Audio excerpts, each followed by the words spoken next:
Hora de conversar com o Rodrigo Aidar. Nem tudo que a gente trata aqui tem a ver com aquele hard news, com decisões do STF, mas que são decisões que nos fazem pensar muito e que geram ótimas discussões.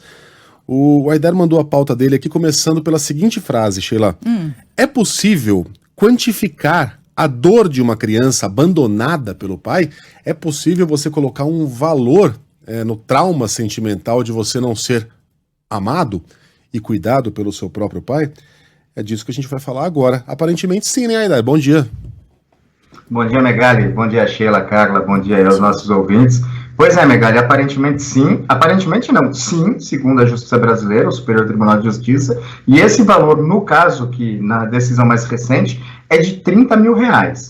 Porque, Megali, até há pouco tempo, os pais que abandonavam os filhos tinham problemas com a justiça só se eles deixassem de sustentar a criança. Ou seja, se houvesse, de fato, abandono material. Se o sujeito desse o fora de casa, mas seguisse pagando as contas dos filhos, arcando com as despesas, ainda que não quisesse mais ver a cara das crianças, por mais reprovável que isso possa ser, e obviamente é, ele não era incomodado. O próprio STJ tinha decisões que fixavam que o dever de cuidado é o dever de sustento, guarda e educação, que não havia dever jurídico de cuidar de forma afetuosa do filho. Isso está mudando, Megali. O fato é que esse entendimento hoje deu um twist carpado, como dizia o ministro Aires Brito, e a justiça começou a colher ações mudando isso, dizendo que abandono afetivo causa dano moral e dano moral indenizável. A última decisão, essa que eu estou comentando, é da terceira turma do Superior Tribunal de Justiça, formada por 5 ministros do STJ, que determinou que um pai pague R$30 mil de indenização por danos morais para a filha por conta desse rompimento abrupto da relação afetiva entre os dois. A garota tinha 6 anos, o cara saiu de casa, não teve mais contato com a menina, e segundo o laudo pericial do processo, que foi anexado ao processo, por conta desse abandono, a menina sofreu consequências psicológicas graves, inclusive alguns problemas de saúde, como tonturas, enjoos, crises de ansiedade, etc. A ministra Nancy Andrighi, a relatora desse processo, ela disse uma frase muito interessante, Megali, que resume um pouco o novo pensamento da justiça sobre esse assunto. Ela disse: o pai ignorou uma conhecida máxima. Existem as figuras do ex-marido e do ex-convivente, mas não existem as figuras do ex-pai e do ex-filho. Então, assim, os críticos dessa tese de que o abandono afetivo é indenizável dizem exatamente isso, que é impossível quantificar a dor de uma criança abandonada pelo pai. Mas por essa lógica, e essa é a resposta da justiça, não existiria nenhum dano moral, porque você não consegue quantificar a dor de qualquer ofensa. Então, se você consegue quantificar dores de outras ofensas, é possível também quantificar, ainda que de forma absurdamente subjetiva, a dor de uma criança que é abandonada pelo pai. Essa decisão recente do STJ vem mostrando que esse entendimento vai sendo fixado aos poucos. Não basta dar condições materiais da criança. É preciso não abandoná-la afetivamente. Se fizer, pode ter problemas com a justiça. Coisa, né? Que discussão interessante. E por mais que não esteja, né, Aidar, na pauta do dia, a gente consegue relacionar uma coisa com a outra, porque tá na moda um certo pensamento libertário de que nenhuma das nossas liberdades individuais pode ser agredida em nome de um suposto coletivismo. Essa discussão surgiu com força devido à aparição da Covid, e especialmente da vacina contra a Covid. Não, eu não preciso fazer esse esforço coletivo, porque acima da coletividade está o meu direito individual de não se vacinar. O que isso tem a ver com o caso da criança? Eu vou chegar lá. Quais são os maiores defensores da liberdade individual absoluta? São os libertários dos Estados Unidos, certo? Há grupos que defendem ali a completa inexistência do Estado e que, de acordo com a teoria libertária, você é responsável pelo seu corpo, por si próprio e nada mais. E não é responsável por mais ninguém, nem mesmo pelo seu filho.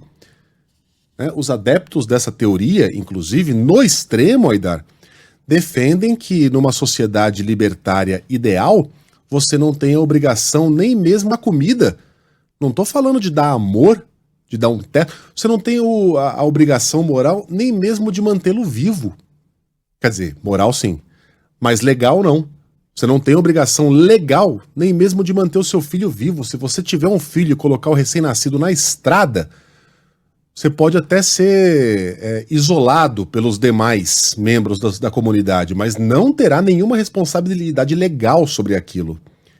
Então veja como a gente, quando vai para o extremo, se depara com ideias que são absolutamente abjetas e até nojentas para nós, né? Aqui a gente está falando de uma indenização por uma questão muitíssimo subjetiva, que vai muito além do teto para dormir e da comida para comer. Olha como tudo está relacionado àquilo que nos cerca, né, Aidar? Inclusive assuntos que aparentemente estão isolados da nossa realidade cotidiana. Pois é, e esse exemplo é muito interessante também da Covid que você colocou, Megali, porque essa tese, quando eu elevo a premissa para o absurdo, eu tomo muita porrada nas redes. Mas é importante porque o Estado entra aí exatamente quando você deixa de cuidar da criança, porque a criança, como eu já disse em outras ocasiões, não é uma coisa. O pai tem menos direitos sobre o filho do que deveres. Um desses deveres, até pouco tempo, era só prover sustento material. Agora a justiça está entendendo que a sua responsabilidade vai além disso. A sua responsabilidade vai, inclusive, de cuidar dessa criança de forma minimamente afetuosa para, enfim, produzir um adulto minimamente equilibrado para a sociedade.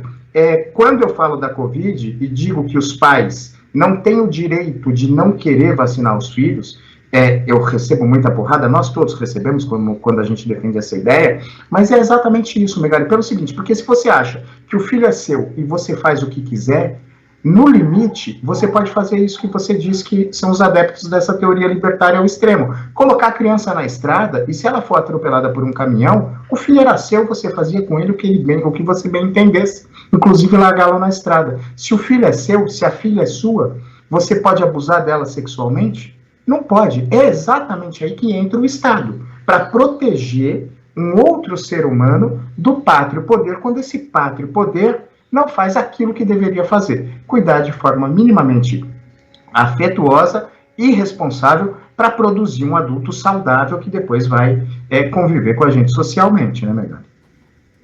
Aidar, enquanto você falava muito, os ouvintes mandaram mensagens para cá e as pessoas interpretam o que você está dizendo, muitas delas conseguem entender que você está trazendo dados técnicos, né, que você está avaliando situações concretas e não está usando o fígado para trazer essas informações, porque é, de fato, um tema que acaba gerando muitas emoções, né, em muitas pessoas. Então, agradeço aos ouvintes que mandaram mensagens para cá. E o próximo tema, de fato, também desperta muitas emoções e muita polêmica e divide opiniões. Aidar, quem é que financia a democracia brasileira? Vamos falar sobre o fundão eleitoral. Na última semana as discussões foram muitas, o Supremo Tribunal Federal deu o seu parecer a respeito da legalidade da destinação do dinheiro público, né, para as eleições, para os partidos, para os candidatos. E aí a gente lembra que essa, na verdade, como você descreveu muito bem aqui na pauta, é um esparadrapo para tentar lidar com uma fratura exposta que é a tal da utilização do dinheiro de pessoa jurídica, de empresas, né, para o financiamento dessas campanhas. E aí, Aidar, quem é que deve financiar a democracia brasileira? Você sabe, Carlinha, que eu propus essa discussão porque, além dela inflamar os ânimos, ela é muito importante pelo seguinte, a gente costuma, e eu uso muito essa figura de linguagem, e uso outra. Minha avó, que tinha só o primário, mas era uma mulher muito sábia, dizia que o caminho para o inferno é pavimentado com boas intenções. Ela vivia repetindo isso, principalmente quando olhava, sabe, essas ações bem intencionadas que a gente está vendo que vai dar ruim.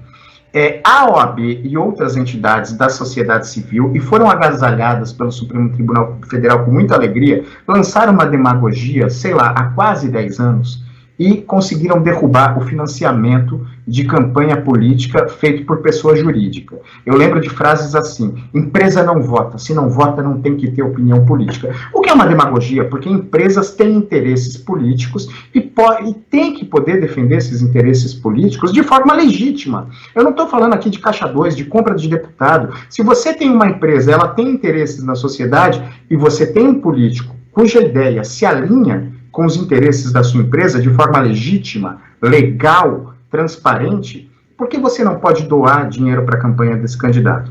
Essa discussão é muito cercada de demagogia. E o que isso tem a ver com o fundão eleitoral?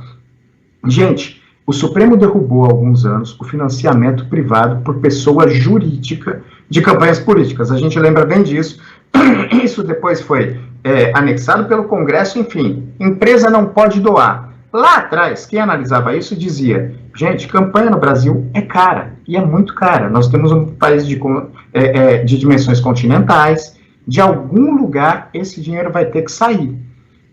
Não é por acaso que subiu, triplicou, assim, se multiplicou exponencialmente o valor do fundo eleitoral, ou seja, a gente acabou com a campanha, com o financiamento privado de campanha por pessoa jurídica, para evitar, assim, a captação do Congresso Nacional por interesses privados, mas a gente transformou na prática esse financiamento em financiamento público, e a pior espécie de financiamento público, porque o fundão é decidido por quem já tem liderança partidária. Então tem gente que defende que, graças a isso, nestas próximas eleições, a gente vai ter a menor renovação do Congresso Nacional da história da República recente brasileira. A gente vai poder ver isso em outubro, se essas pessoas têm razão ou não. Aí eu vou para o ponto. Proibiram financiamento privado por pessoa jurídica, por empresa, não deram nenhuma solução. A gente não tem uma cultura de doação de pessoa física, de doação eleitoral. Deu no que deu. Acabou saindo dos nossos bolsos de forma compulsória esses 5,9 bilhões. E o Supremo não se meteu porque exerceu, nesse caso, aquela autocontenção. Isso não é o Judiciário que tem que estabelecer. É o Congresso Nacional, e aí falta a sociedade fazer, por meio dos grupos legítimos de pressão, mudar isso. Você pode, por exemplo, fazer um financiamento nominal de campanha, cara. Como isso? Estabelecer um teto máximo. Não importa, não o percentual do faturamento da empresa. Um teto máximo nominal, não importa quanto seja o faturamento, a empresa pode doar no máximo X. Aí você permite um financiamento saudável e evita a captura de parte do Congresso Nacional pelos grandes grupos econômicos. A gente tem que parar de fazer demagogia com coisa séria como financiamento de campanha. Alguém vai financiar a democracia. Quem está financiando hoje somos nós. O financiamento acabou se tornando quase exclusivamente público por conta dessa decisão que foi tomada lá atrás. Olha, estamos de parabéns, viu? Tínhamos um problema, em vez de resolver o problema, a gente joga o bebê junto com a água suja da bacia. Proíbe tudo. Aliás, o que o STF tem a ver com isso? Não tem nada na Constituição, o STF deveria ser o guardião da Constituição, não tem nada ali que determina como deve ser o financiamento de campanhas. Ah, mas tem um princípio da igualdade. Sim, mas é um problema que também faz parte do financiamento individual, que continua existindo. Então, o argumento não vale. Aí a gente vai lá, proíbe completamente a doação empresarial.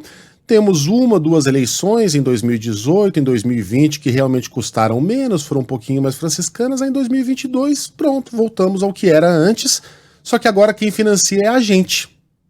Estamos de parabéns. E as campanhas continuam riquíssimas, a gente vai ver gente enriquecendo com a tal da sobra de campanha. Voltou tudo ao que era antes, com a diferença que agora quem paga é a gente. Aidar, sempre um prazer, meu velho. Até semana que vem. Até semana que vem, Megali. Prazer é meu. Tchau, Sheila. Tchau, Carla. beijo. Valeu.